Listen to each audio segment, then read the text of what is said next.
কাঁথি পুরসভার চেয়ারম্যান যেভাবে বিশ্বাসঘাতক শিশির অধিকারীকে প্রণাম করে নিজের আমার গুরুদেব ইত্যাদি এই ধরনের তার আমি যেটুকু দাঁড়িয়ে আছি ভজন করেছেন সেটা তৃণমূল কংগ্রেসের কর্মীরা আদৌ ভালোভাবে নেননি।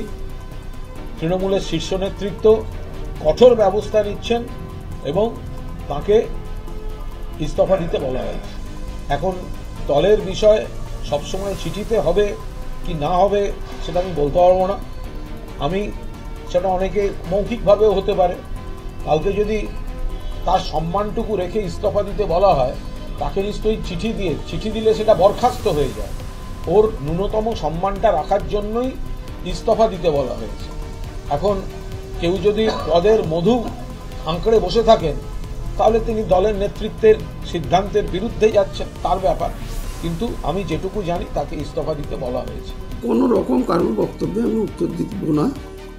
দল ভাবছে আমি দলের অনুগত সৈনিক, তাতে যদি দল অসম্মানিত হয়ে থাকে দলের কাছে আমি ক্ষমা চাইছি।